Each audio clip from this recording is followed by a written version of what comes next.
স্বাগত জানাই সকলকে। তো দেখো, আজ আমরা এবিটিএ টেস্ট পেপারের পেজ নাম্বার 77 এর 4 দাগা থেকে অঙ্কগুলি সমাধান করব। এর আগের ভিডিওগুলিতে আমি 3 দাগার পর্যন্ত অঙ্কগুলি সমাধান করেছিলাম। যারা এর আগের ভিডিওগুলো দেখে আসেনি তারা অবশ্যই দেখে আসবে। সেই ভিডিওর লিংক এবং সমগ্র এবিটিএ ডাব্লিউবিটিএ টেস্ট পেপারের যে প্লেলিস্ট বানানো আছে তার লিংক আমি এই ভিডিও ডিসক্রিপশনে দিয়ে দেবো, কিংবা পাঠ্যবন্ধির চ্যানেলে গিয়েও তোমরা সেই ভিডিওগুলো পেয়ে যাবে। তো ভিডিওগুলি ভালো লাগলে অবশ্যই একটি লাইক করবে, বন্ধুদের মধ্যে এবং যারা মাধ্যমিক পরীক্ষা দেবে তাদের সাথে ভিডিওগুলো শেয়ার করবে। আর এবিটিএ ডাব্লিউবিটিএ এবং রায়মার্টিন কোশ্চেন ব্যাংকের ম্যাথ পেপারগুলি সলিউশন পাওয়ার জন্য তোমরা অবশ্যই চ্যানেলটি সাবস্ক্রাইব করে রাখবে। তো চলো 4 দাগের অঙ্কগুলি সমাধান শুরু করা যাক। এখানে 4 দাগের একের অঙ্কটি বলেছে 8% হার চক্রবৃদ্ধি সুদে কোনো মূলধন 8 বছরে দ্বিগুণ হলে কত বছরে 4 গুণ হবে। দেখো, যখন আমি রায়মার্টিন কোশ্চেন ব্যাংকের ভলিউম 2টা সমাধান করাছিলাম তখন চক্রবৃদ্ধি সুদ ও সমাহার বৃদ্ধি বা হ্রাস এই চ্যাপ্টারটির অঙ্কগুলি সমাধান করার সময় এই অঙ্কটি এসেছিল। তো সেখানে আমি সমাধান করে দিয়েছিলাম। তো এখন তোমরা সেই সমাধানটি দেখে নাও। 8 দাগের অঙ্কটি বলেছে যে 8% হার চক্রবৃদ্ধি সুদে কোনো মূলধন 8 বছরে দ্বিগুণ হলে কত বছরে 4 গুণ হবে। ঠিক আছে, তাহলে এখানে 8% হার চক্রবৃদ্ধি সুদে বলেছে, তাহলে সুদের হারটা কত, যা যা দেওয়া আছে সেগুলো আগে লিখে নিই। সুদের হার সমান হচ্ছে 8%। বলেছে কোনো মূলধন বলতে আমরা এখানে মূলধনের পরিমাণটা পি ধরে নেব। ঠিক আছে, তার আগে কত বলেছে যে 8 বছরের দ্বিগুণ হয়, মানে সময় এন এর মান দেওয়া আছে 8 বছর। ঠিক আছে, ধরি মূলধন এর পরিমাণ সমান পি টাকা। তাহলে এখানে ভালোভাবে যদি অঙ্কটি পড়ো বুঝতে পারবে যে 8% চক্রবৃদ্ধি সুদে কোনো মূলধন 8 বছরে দ্বিগুণ হয়। 8 বছরের দ্বিগুণ মানে কি, 8 বছর পর সমূল চক্রবৃদ্ধিটা হয় মূলধনের দ্বিগুণ। মূলধন পি ধরেছি, তাহলে 8 বছর পর তুমি কত টাকা পাবে, 2p টাকা পাবে। ঠিক আছে, 8 বছর পর মূলধনটা বা সমূল চক্রবৃদ্ধিটা হবে 2p টাকা। তাহলে অতএব পি টাকার বার্ষিক 8% চক্রবৃদ্ধি হার সুদে 8 বছরে সমূল চক্রবৃদ্ধি হয় সমান, সূত্র কি হয়, P into 1 plus R by 100 to the power n. তাহলে এখানে পি বলতে পি ইন্টু 1 প্লাস আর বলতে আর divided by 100 to the power এখানে 8, এন এর মানটা হচ্ছে 8, এত টাকা। ঠিক আছে, আবার এই পরিমাণ টাকাটা কত বলেছে যে 8 বছরের দ্বিগুণ হয়, মূলধনের দ্বিগুণ হয়, মানে এই পরিমাণ টাকাটা 2p টাকার সাথে সমান হয়। ঠিক আছে, তাহলে প্রথম শর্ত কি, প্রথম শর্ত যে P into 1 plus R by 100 to the power 8 equal to 2p টাকা। ঠিক আছে, দুদিক থেকে পিটা যদি ক্যান্সেল করে দিই তাহলে কি পাওয়া যাবে বলো তো, যে 1 plus R by 100 to the power 8 equal to 2। ঠিক আছে, এটা এখন থাক। এরপরে আবার কি বলেছে যে কত বছরে ওই পরিমাণ টাকাটা 4 গুণ হবে। ঠিক আছে, তাহলে ধরি n বছরে ওই টাকা 4 গুণ হয়। ঠিক আছে, তাহলে আমরা আবার লিখবো যে পি টাকার বার্ষিক 8% চক্রবৃদ্ধি হার সুদে n বছরে বের করবো। এবার n বছরে সমূল চক্রবৃদ্ধি হয় সমান, দেখো সূত্র কি হয়, P into 1 plus R by 100 to the power, এখানে n এর জায়গাতে nই বসাবো, তাহলে এত টাকা। এবার দ্বিতীয় শর্ত কি হবে, দ্বিতীয় শর্ত দেখো, দ্বিতীয় শর্ত হচ্ছে যে এই পরিমাণ টাকাটা হচ্ছে 4 গুণ, মানে মূলধনের 4 গুণ হবে। তাহলে P into 1 plus R by 100 to the power N equal to 4pর সাথে সমান হবে। তাহলে উভয় দিক থেকে আমরা যদি পিটা ক্যান্সেল করে দিই তাহলে কি পাওয়া যাবে বলো তো, 1 plus R by 100 to the power N equal to, ডান দিকটা 4 পড়ে থাকছে। ঠিক আছে, তাহলে 1 plus R by 100 to the power N equal to, দেখো এখানে 4 বলতে কি 2 এর স্কোয়ার বোঝায়, তো তাহলে 2 এর স্কোয়ার লিখলাম, বা 1 plus R by 100 to the power N equal to, এখানে 2 এর মান কত বেরিয়েছিল বলো তো, 1 plus R by 100 to the power 8 equal to 2, তার মানে 2 এর জায়গাতে আমরা এই রাশিটা লিখতে পারি। ঠিক আছে, তাহলে এখানে 2 এর জায়গাতে লিখবো যে 1 plus R by 100 to the power 8, কিন্তু 2 এর কি স্কোয়ার ছিল, তো তাহলে তো পুরোটার হোল স্কোয়ার। ঠিক আছে, তোমরা সূচকের নিয়ম অনুযায়ী জানো যে এভাবে যখন পাওয়ারগুলো থাকে তখন পাওয়ারগুলো নিজেদের মধ্যে কি গুণ হয়ে যায়। তাহলে 8 গুণিত 2 বলতে কত হয়, 16। তাহলে 1 plus R by 100 to the power 16। আবার সূচকের নিয়ম অনুযায়ী যখন বেস বা নিধানগুলো সমান থাকে তখন পাওয়ার বা ঘাতগুলো সমান হয়ে যায়। তাহলে এন এর মানটা কত হবে, 16। অতএব এন ইকুয়াল টু 16। তাহলে কত বছরে ওই পরিমাণ টাকাটা 4 গুণ হবে, 16 বছরে। ঠিক আছে, তাহলে তোমরা লিখে নেবে অতএব নির্ণেয় সময় সমান 16 বছর। এখানে উত্তর কত দেওয়া আছে, দেখো উত্তর 16 বছরই দেওয়া আছে।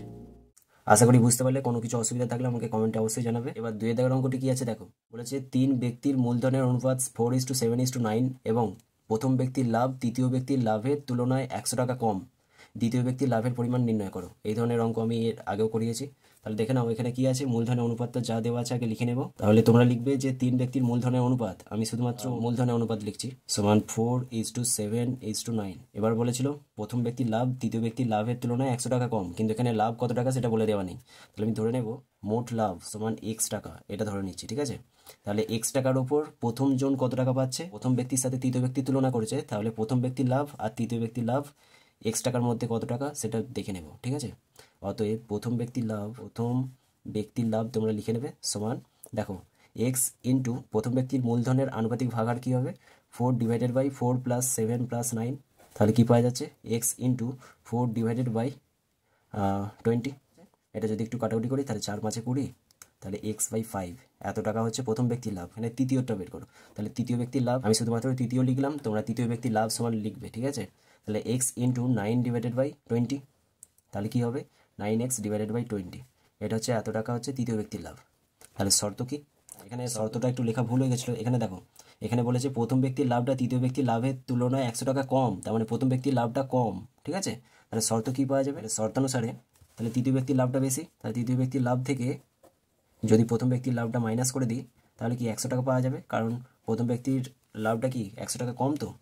তাহলে বা এখান থেকে দেখো 20 আর 5-এর লসেও কি হবে 20, তাহলে এটা 9x মাইনাস এটা কি 4x পাওয়া যাবে, তাহলে = 100, বা 5x/20 = 100, বা x দেখো 100 × 20/5, 5×4 কত 20, বা x এর মানটা কত পাওয়া যাবে 400 পাওয়া যাবে। অতএব মোট লাভ কত পাওয়া গেল 400 টাকা।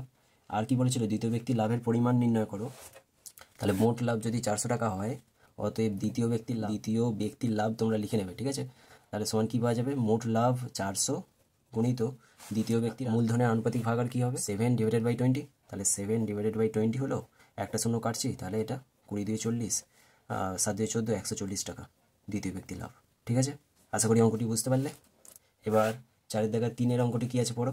এবার 4 দাগের 3-এর অঙ্কটি দিয়েছে a:b = 3:2, আবার দিয়েছে b:c = 3:2, ঠিক আছে। তাহলে এটা হলে a + b + c এর মান কত হবে। তাহলে দেখো এখান থেকে a/b এর মানটা কি পাবো 3/2, যেহেতু এখানে দেখো কোন অনুপাতের মান চেয়েছে a + b, তাহলে এখানে যোগ প্রক্রিয়া যদি আমি অ্যাপ্লাই করি তাহলে কি পাওয়া যাবে, a + b/b = 3 + 2/2, ঠিক আছে। এটা পাশে লিখে দেবে, যোগ প্রক্রিয়ার সাহায্যে পাই, যোগ প্রক্রিয়ার সাহায্যে পাই কথাটা তোমরা লিখে নেবে, ঠিক আছে।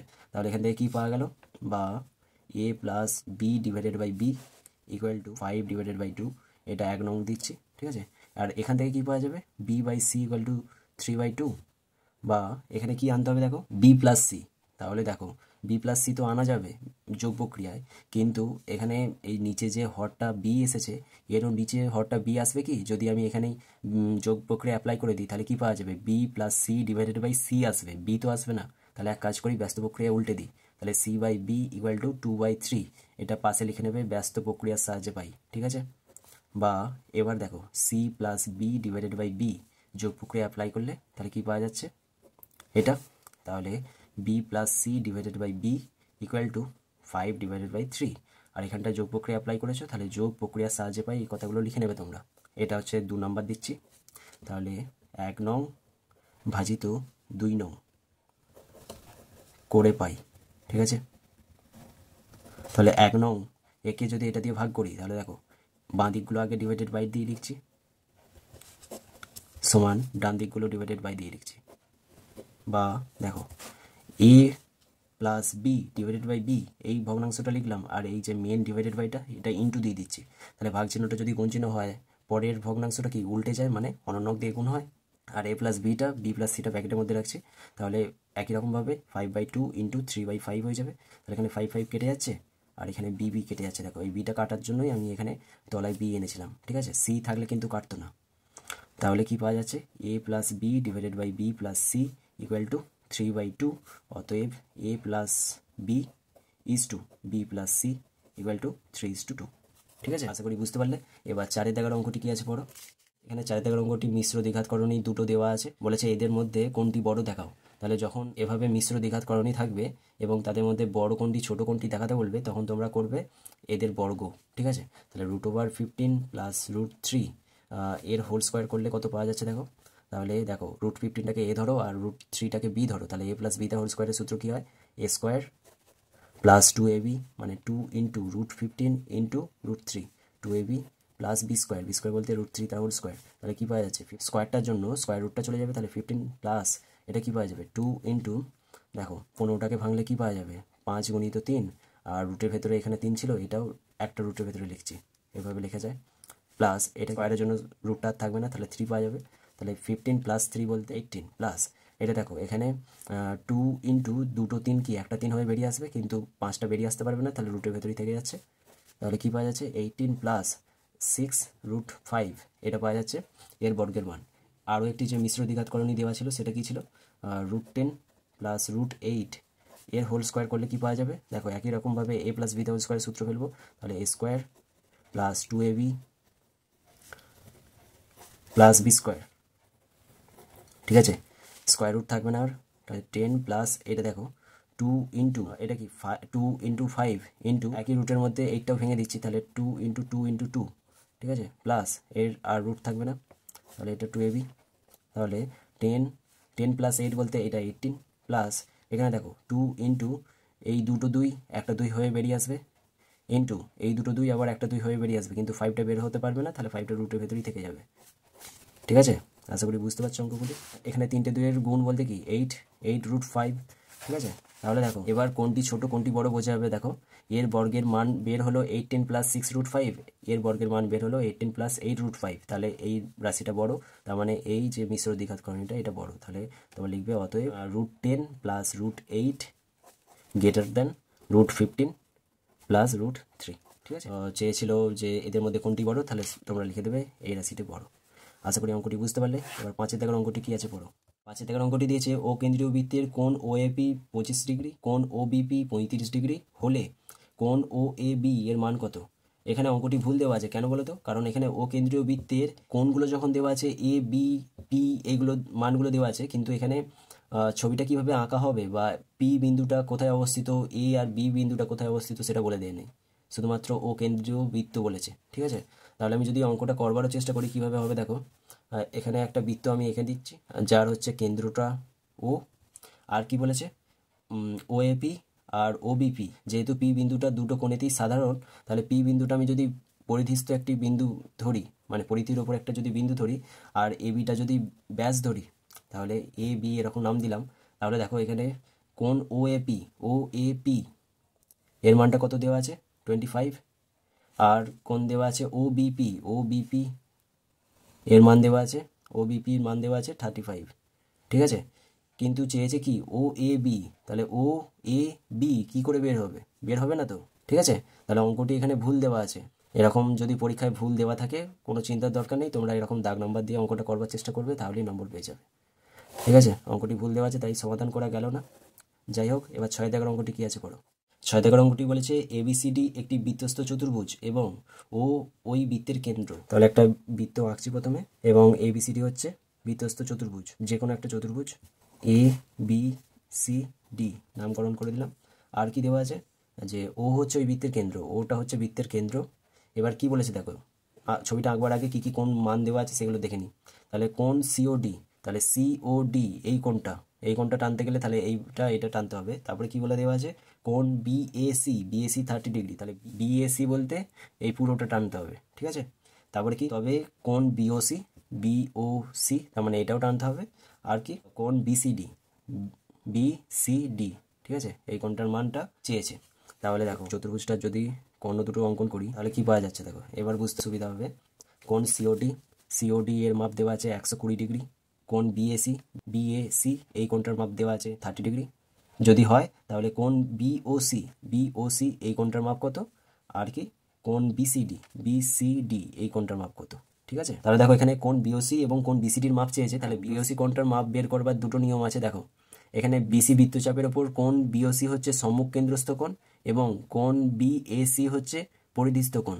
তাহলে আমরা কি জানি, একই বৃত্তচাপ দ্বারা গঠিত সম্মুখ কেন্দ্রস্থ কোণ যে কোনো বৃত্তস্থ কোণের দ্বিগুণ হয়। তার মানে এই কোণটা এই কোণের মানের দ্বিগুণ হবে, মানে 30-এর ডবল হবে, মানে 30-এর সাথে যদি 2 গুণ করি তাহলে এই কোণটার মান পেয়ে যাব। ঠিক আছে, তাহলে এই কোণটার মান তো পেয়ে গেলাম, তাহলে 30 আর 2 গুণ করলে 60 হয়। আবার আরও একরকমভাবে তোমরা বের করতে পারো, দেখো একটা সরলরেখার ওপরে মোট কত ডিগ্রি কোণ থাকে, 180 ডিগ্রি। তাহলে বিওডি এই কোণটার মাপ কত হবে, এই টোটাল কোণটা হচ্ছে 180, তার মধ্য থেকে যদি 120 এটা মাইনাস করে দিই তাহলে বিওসির মানটা পেয়ে যাব, তাই তো। তাহলে 180 থেকে 120 মাইনাস করলে কি 60, তাহলে সেভাবেও 60 আসছে, তার মানে বিওসি কোণের মাপটা 60 পেয়ে যাচ্ছ। তাহলে দুরকমভাবে বিওসি কোণের মাপ পেলে, এবার কোণ বিসিডি, বিসিডি এই কোণটার মাপ কত হবে, ঠিক আছে। তাহলে দেখো, যেহেতু ও হচ্ছে বৃত্তের কেন্দ্র, তাহলে বিডিটা হচ্ছে কি, বিডিটা হচ্ছে বৃত্তের ব্যাস। তাহলে বৃত্তের যদি এই অংশটা না থাকে, তাহলে এই অংশটা থাকলে সেটা আমরা কি বলবো, বলবো একটা অর্ধবৃত্ত। তাহলে আমরা কি জানি, যে কোনো অর্ধবৃত্তস্থ কোণই হলো সমকোণ, তার মানে কোণ বিসিডি হলো 90 ডিগ্রি, ঠিক আছে। তাহলে কোণ বিওসির মান পেলে 60 ডিগ্রি, আর কোণ বিসিডির মাপ পেলে 90 ডিগ্রি। তাহলে দেখো, যেহেতু বিসি বৃত্তচাপ দ্বারা গঠিত, কোণ বিওসি সম্মুখ কেন্দ্রস্থ কোণ, বিওসি হলো সম্মুখ কেন্দ্রস্থ কোণ, এবং ওই বিসি বৃত্তচাপ দ্বারা গঠিত কোণ বিএসি হলো বৃত্তস্থ কোণ বা পরিধিস্থ কোণ, ঠিক আছে। সুতরাং কোণ বিওসি সমান 2 ইন্টু কোণ বিএসি সমান 2 into 30 degree equal to 60 degree, ঠিক আছে। তাহলে বিওসি কোণের মাপটা 60 ডিগ্রি পেলে, তাহলে এভাবেও তোমরা করতে পারো। আর আরও একটি নিয়ম যেটা বললাম, যে একটি সরলরেখার ওপর যে দুটি কোণ থাকে তারা পরস্পর সম্পূরক হয়, তাহলে সেভাবেও তোমরা করতে পারো। যে আবার তাহলে তোমরা যে কোনো একটা লিখবে, হয় এইভাবে বিওসি কোণের মাপ দেখাবে, কিংবা এখন যেটা লেখা হচ্ছে সেটাও করতে পারো, ঠিক আছে।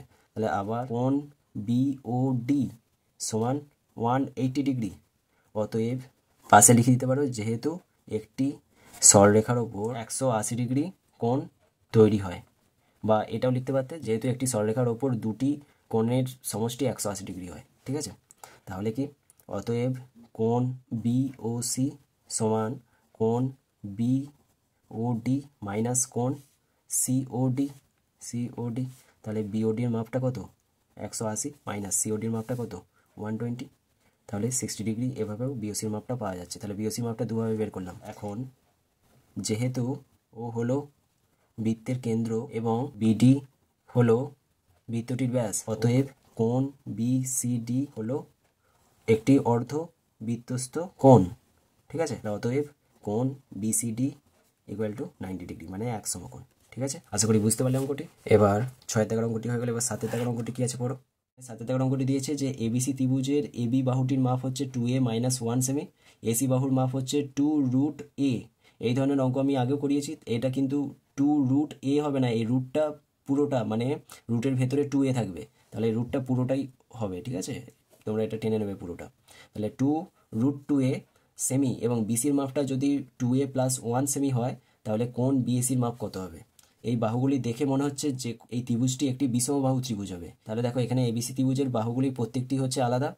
তাহলে এবিসি ত্রিভুজটি যদি একটি সমকোণী ত্রিভুজ হয়, তাহলে এই বাহুগুলোর মধ্যে একটা বাহু অতিভুজ হতে হবে এবং বাকি দুটো লম্ব আর ভূমি হতে হবে, ঠিক আছে। আর পিথাগোরাসের উপপাদ্য অনুযায়ী আমরা কি পেয়েছিলাম, যে অতিভুজের স্কোয়ার সমান লম্ব স্কোয়ার প্লাস ভূমি স্কোয়ার, ঠিক আছে। তাহলে আমরা এবিসি ত্রিভুজটাকে একটা সমকোণী ত্রিভুজ ধরেই একটা সমকোণী ত্রিভুজ এঁকে নিচ্ছি, দেখো, ঠিক আছে। তাহলে এখানে কোণ বিএসির মাপ চেয়েছিল, তাহলে বি এ সি মানে এবিসি, এভাবে ত্রিভুজটার নামকরণ করলাম, ঠিক আছে। তাহলে সেই অনুযায়ী বাহুগুলো কি কি পাওয়া যাবে, দেখো, এবির মাপটা হচ্ছে 2a - 1, তাহলে এবির মাপটা হচ্ছে 2a - 1 এত সেমি। এসির মাপটা হচ্ছে 2√2a, তাহলে এসির মাপটা হচ্ছে 2√2a, আর বিসির মাপটা হচ্ছে 2a + 1 এত সেমি, এটাও এত সেমি, ঠিক আছে। তাহলে দেখো, প্রথমে আমরা ছবিটা এঁকে নিলাম সমকোণী ত্রিভুজ হিসাবে, আর বাহুগুলো এভাবে নাম দিলাম। কিন্তু এখানে সমকোণী ত্রিভুজ তো নাও হতে পারে, সেই জন্য চেক করে নেওয়ার জন্য আমরা কি করব, এই লম্ব স্কোয়ার প্লাস ভূমি স্কোয়ারের মানটা আলাদা করে বের করব, আর অতিভুজের স্কোয়ারের মানটা আলাদা করে বের করব। যদি দুটো মান সমান হয়ে যায়, তাহলে আমরা লিখে দেবো পিথাগোরাসের উপপাদ্য অনুযায়ী এই ত্রিভুজটা হবে একটা সমকোণী ত্রিভুজ, ঠিক আছে। তাহলে দেখো, ত্রিভুজ এবিসি এর থেকে পাই এবি স্কোয়ার মানে লম্ব স্কোয়ার প্লাস ভূমি স্কোয়ার সমান, দেখো কি পাওয়া যাচ্ছে, এবি বলতে হচ্ছে 2a - 1 তার হোল স্কোয়ার, প্লাস এসি বলতে কি 2√2a তার হোল স্কোয়ার, ঠিক আছে। তাহলে দেখো, এটা স্কোয়ারের যদি সূত্র ফেলি, তাহলে a - b তার হোল স্কোয়ারের সূত্র কি হয়, a - b তার হোল স্কোয়ারের সূত্র হয় a² minus 2ab 2 into 2a into 1 2ab plus B square মানে 1 স্কোয়ার প্লাস এইটা দেখো কী পাওয়া যাচ্ছে 2a স্কোয়ার বলতে 4 ইন্টু এটা স্কোয়ারটা মানে এই স্কোয়ারটার জন্য স্কোয়ার রুটটা থাকবে না, তাহলে 4 ইন্টু 2a, ঠিক আছে। তাহলে কী পাওয়া যাচ্ছে এখানে স্কোয়ারটার জন্য এটা কি পাওয়া যাবে 4a স্কোয়ার মাইনাস এটা 4a প্লাস 1 প্লাস 8a, ঠিক আছে। তাহলে কী পাওয়া যাবে 4a স্কোয়ার, এবার মাইনাস 4a প্লাস 8a কত হবে প্লাস 4a প্লাস 1, এটা এখন এভাবেই রাখছি। আবার বিসি স্কোয়ার, তাহলে বিসি স্কোয়ার সমান কী পাওয়া যাবে 2a plus 1 the whole square, তাহলে a plus B the whole স্কোয়ারের সূত্র ফেললে a স্কোয়ার প্লাস 2ab মানে 2 into 2a into 1 plus 2ab plus B square, ঠিক আছে। তাহলে 4a স্কোয়ার প্লাস এটা 4a প্লাস 1, তাহলে দেখো এই রাশিটা আর এই রাশিটা কি দুটো সমান এলো, তো তার মানে কি লেখা যায়, সুতরাং বিসি স্কোয়ার সমান AB square plus AC square, ঠিক আছে। সুতরাং পিথাগোরাসের উপপাদ্য অনুযায়ী লম্ব স্কোয়ার প্লাস ভূমি স্কোয়ার সমান অতিভুজ স্কোয়ার হয়। তাহলে লিখবে এবার, যেহেতু ত্রিভুজ এবিসি এর AB square plus AC square সমান বিসি স্কোয়ার, অতএব ত্রিভুজ এবিসি এর বিসি বাহুটি হলো অতিভুজ। এবং আমরা কি জানি যে কোনো সমকোণী ত্রিভুজের অতিভুজের বিপরীত কোণটাই হচ্ছে সমকোণ, এবং এখানে লিখে দিচ্ছি এবং বিসি বাহুর বিপরীত কোণ হলো সমকোণ। সুতরাং কোণ বিএসি, কারণ কোণ বিএসি হচ্ছে বিসি বাহুর বিপরীত কোণ, সমান 90 ডিগ্রি, ঠিক আছে। তাহলে এখানে ছবিটা দেখো, এখানে বিসি বাহুটার বিপরীত কোণ হচ্ছে বিএসি কোণ, তাহলে বিএসিটা হচ্ছে কি 90 ডিগ্রি, তাহলে বিএসি কোণের মাপটাই বের করতে বলেছিল, তাহলে কত ডিগ্রি বের হলো 90 ডিগ্রি, ঠিক আছে। আশা করি অঙ্কটি বুঝতে পারলে। আর আমি অঙ্কটি বোঝানোর জন্য এত কিছু কথা লিখলাম, তো তোমরা যদি ভালোভাবে বুঝে যাও এবং আমার লেখাটা যদি একটু বেশি মনে হয় তাহলে তোমরা এখানে ছোটো করেও লিখে নিতে পারো, আমি বোঝানোর জন্য এত কিছু লিখলাম, ঠিক আছে। তাহলে তোমরা কি করবে, এখানে প্রথমে এই ত্রিভুজটা সমকোণী ত্রিভুজ আকারে ধরে নিয়ে বাহুগুলোর মাপ এভাবে একটা সম্পর্ক নিয়ে আসবে যে BC square equal to AB square plus AC square. তারপরে পিথাগোরাসের উপপাদ্য অনুযায়ী আমরা কি পাই, যে ত্রিভুজ এবিসি হচ্ছে একটা সমকোণী ত্রিভুজ এবং বিসি বাহুর বিপরীত কোণটা হচ্ছে বিসি বাহুটা তাহলে অতিভুজ হয়ে যাচ্ছে এবং বিসি বাহুর বিপরীত কোণ বিএসির মানটা কি 90 ডিগ্রি, ঠিক আছে। এইটুকু লিখবে তাহলেই হবে। এবার 8-এর অঙ্কটি কী আছে পড়ো। 8-এর অঙ্কটি দিয়েছে 4 sec square theta plus 1/1 plus cot square theta plus 3 sine square theta এর মান নির্ণয় করো, ঠিক আছে।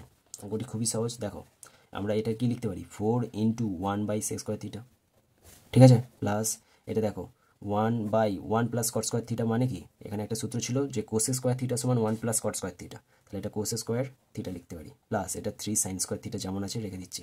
তাহলে দেখো 4 ইন্টু 1/sec স্কোয়ার থিটা বলতে সেক স্কোয়ার কার অনন্য কস স্কোয়ারের, তাই তো, তাহলে কসের অনন্যক যেহেতু সেক, তাহলে 1/sec স্কোয়ার থিটা সমান হচ্ছে কস স্কোয়ার থিটা, প্লাস এটা কি পাওয়া যাবে 1/কোসেক স্কোয়ার থিটা বলতে সাইনের অনন্যক হচ্ছে কোসেক, তাহলে 1/কোসেক স্কোয়ার থিটা বলতে সাইন স্কোয়ার থিটা, প্লাস এটা 3 সাইন স্কোয়ার থিটা যেমন আছে, তাহলে 4 কস স্কোয়ার থিটা যেমন আছে লিখছি, প্লাস এখানটা দেখো সাইন স্কোয়ার থিটা মানে এখানে কিছু নেই মানে 1 আছে, তাহলে 1 sine square theta plus 3 sine square theta equal to 4 sine square theta.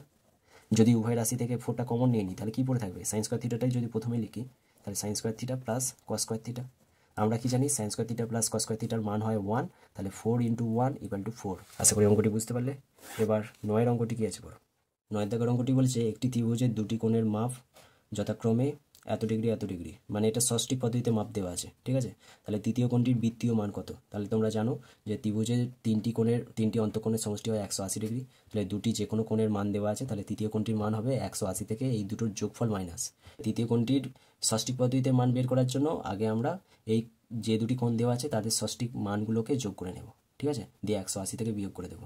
তাহলে তোমরা লিখবে যে ত্রিভুজটির কোণ দুটির সমষ্টি, তাহলে কোণ দুটির সমষ্টি কী পাওয়া যাবে, দেখো 35 ডিগ্রি 56 মিনিট 40 সেকেন্ড, ঠিক আছে, আর নিচটা কী আছে 38 ডিগ্রি 3 মিনিট 20 সেকেন্ড, ঠিক আছে। তাহলে 35 ডিগ্রি 56 মিনিট 40 সেকেন্ড আর 38 ডিগ্রি 3 মিনিট 20 সেকেন্ডকে যোগ করছে, তো এটা কি 60 সেকেন্ড পাওয়া যাচ্ছে, এটা কি পাওয়া যাচ্ছে 59 মিনিট, আর এটা পাওয়া যাচ্ছে দেখো 7 5 8 5 13 3 1 3 6 1 7 73 ডিগ্রি, ঠিক আছে, সমান এখানে দেখো এখানে 73 ডিগ্রিটা যেমন আছে রেখে দিচ্ছি, আর 59 মিনিট, আর এখানে দেখো 60 সেকেন্ড আছে, 60 সেকেন্ড মানে 1 মিনিট, তাহলে 59 মিনিটের সাথে 1 মিনিটটা যোগ হয়ে যাবে, ঠিক আছে। তাহলে কী পাওয়া যাচ্ছে 73 ডিগ্রি, আর এখানে 59 মিনিট আর 1 মিনিট বলতে 60 মিনিট, তাই তো। 60 মিনিট যদি হয় আবার 60 মিনিট মানে 1 ডিগ্রি, ঠিক আছে। তাহলে 73 ডিগ্রি প্লাস 1 ডিগ্রি, তাহলে কত পাওয়া যাবে 74 ডিগ্রি। তাহলে দুটি কোণের সমষ্টি কত পাওয়া গেল 74 ডিগ্রি। আমরা জানি যে কোনো ত্রিভুজের 3টি অন্তঃকোণের সমষ্টি হয় 180 ডিগ্রি, তাহলে দুটি কোণের সমষ্টি যদি 74 ডিগ্রি হয়, অতএব তৃতীয় কোণের মান কত হবে 180 থেকে 74 মাইনাস করে দেবো, তাহলে কত পাওয়া যাচ্ছে 106 মানে 106 ডিগ্রি। তৃতীয় কোণের বৃত্তীয় মান কি পাওয়া যাবে, বৃত্তীয় মান দেখো যত ডিগ্রি বলে দেওয়া থাকবে তাকে যদি π/180 দিয়ে গুণ করে দাও, তাহলে সেটা রেডিয়ানে মানে বৃত্তীয় পদ্ধতিতে কোণের মান চলে আসবে। যত ডিগ্রি থাকবে তাকে π/180 দিয়ে গুণ করে দেবে, তাহলে সেটার বৃত্তীয় মান পেয়ে যাবে, ঠিক আছে। তাহলে এটা যদি 2 দিয়ে কাটাকুটি করি 9 2 18 0, আর 2 দিয়ে করলে 5 2 10 3 2 6, ঠিক আছে। আর এটা যাবে না, তাহলে 53 π/90, এটা তোমরা রেডিয়ান সাইন দিতেও পারো নাও দিতে পারো। তাহলে 53 π/90 এটা হচ্ছে দ্বিতীয় কোণটির বৃত্তীয় মান। আশা করি অঙ্কটি বুঝতে পারলে। এবার 10-এর অঙ্কটি কী আছে পড়ো। 10-এর অঙ্কটি দিয়েছে একটি ঘনকের পার্শ্বতলের ক্ষেত্রফল 256 বর্গমিটার, তাহলে ঘনকটির আয়তন কত হবে। তাহলে দেখো যদি আমি একটা ঘনক আঁকি, ঘনকের প্রত্যেকটা তল কি হয় বর্গাকার হয়, তো প্রত্যেকটা তল বর্গাকার মানে প্রত্যেকটা ধারের দৈর্ঘ্য সমান আসে। তাহলে যদি এটা একটা ঘনক হয় লুডোর ছক্কা যেমন, তাহলে ঘনকের পার্শ্বতল কটি বলো তো। দেখো ঘনকটা তো এভাবে একটা কিউব তো বসানো আছে, তাহলে তোমরা কিভাবে বুঝবে, দেখো পার্শ্বতল বলতে কি এই ধারের তলগুলো, এই ধারের তলগুলো তো, তাহলে 1 2 3 4, এটা হচ্ছে 1 নম্বর, বুঝতে পারছো, এই তলটা হচ্ছে 1 নম্বর, এটা 2 নম্বর, এটা 3 নম্বর, আর এটা পেছনেরটা হচ্ছে 4 নম্বর। তাহলে পার্শ্বতলগুলো হচ্ছে 4টে, কিন্তু ঘনকের সমগ্র তল হচ্ছে ওপরেরটা আর নিচেরটা নিয়েও, তাহলে 4 আর 2 কত 6, তাহলে ঘনকের সমগ্র তল হচ্ছে 6টা, কিন্তু পার্শ্বতল হচ্ছে 4টে, ঠিক আছে। পার্শ্বতল হচ্ছে 4টে, কিন্তু এখানে অঙ্ক কি দেওয়া আছে যে পার্শ্বতলের ক্ষেত্রফল এত 256 বর্গমিটার, সমগ্র তল বলেনি কিন্তু। যদি এটা সমগ্র তলের ক্ষেত্রফল দিত তাহলে সেক্ষেত্রে সূত্রটা আলাদা হতো। তাহলে পার্শ্বতল যেহেতু 4টে, আবার আমরা ধরে নিচ্ছি প্রথমে যে ধরি ঘনকটির প্রতিটি ধারের দৈর্ঘ্য বা প্রতিটি বাহুর দৈর্ঘ্য, ঠিক আছে, সমান x মিটার। শর্ত কি একবারে লিখে দিচ্ছি শর্ত।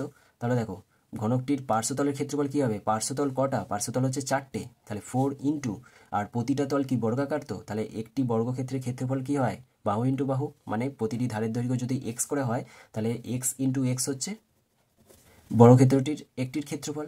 তাহলে এরকম কটা বর্গক্ষেত্র আছে, ধারে 4টে আছে, তাহলে পার্শ্বতলগুলির ক্ষেত্রফল হবে 4x²। তাহলে 4x² মান কত দেওয়া আছে এখানে 256, ঠিক আছে। একবারে শর্ত লিখে দিলাম, তোমরা এখানে একবার বের করতেও পারতে যে ঘনকটির পার্শ্বতলগুলির ক্ষেত্রফল সমান 4 × x² সমান 4x² বর্গমিটার, ঠিক আছে। দিয়ে শর্তানুসারে 4x² = 256, সেখান থেকে এক্সের মানটা বের করে নিতে হবে।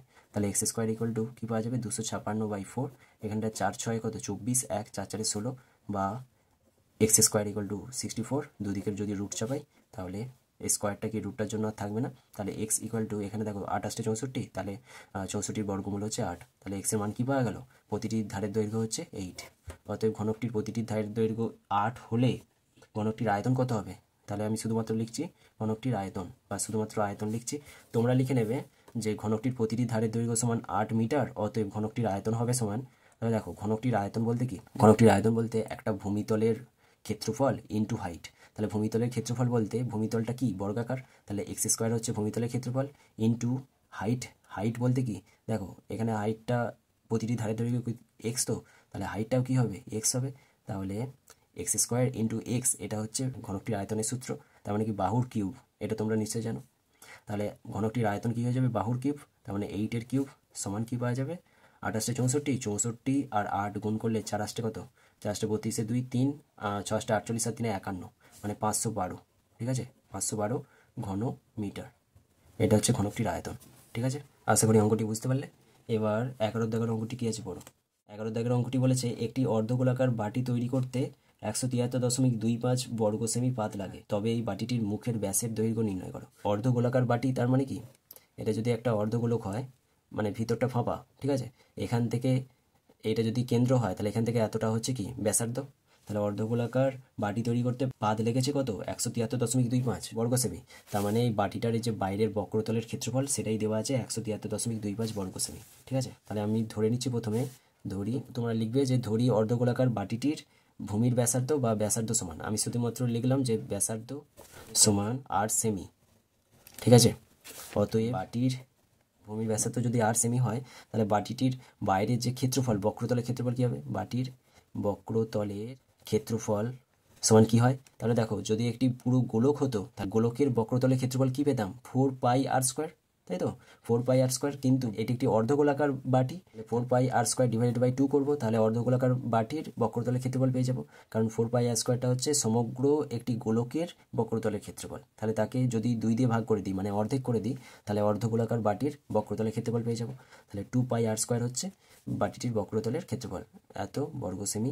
কিন্তু এখানে কি বলেছিল, শর্ত দেওয়া ছিল যে এত বর্গ সেমি পাত লেগেছে বাটিটি তৈরি করতে, তাহলে পাত অত বর্গ সেমি লেগেছে, মানে ওইটাই হচ্ছে বক্রতলের ক্ষেত্রফল। তাহলে শর্ত 2πr² ইকুয়াল টু এইটা, বা এখান থেকে আরের মানটা বের করে নেবো, তাহলে r² সমান কি পাওয়া যাবে, 173.25 ডিভাইডেড বাই এখানে 2 ইন্টু পাইটা নিচে আসছে, তো তাহলে পাই বলতে কি 22/7, তাহলে 22 ডিভাইডেড বাই 7 না লিখে পরের লাইনে আমাকে এই ডিভাইডেড বাইটা আবার ইন্টু সাইন দিয়ে কি ওপরে 7টা নিয়ে যেতে হবে, তাহলে আমি একবারে এখানে 7টা লিখে দিচ্ছি, তাহলে 22/7টাকে ওপরে লিখে দিলাম একবারে, ঠিক আছে।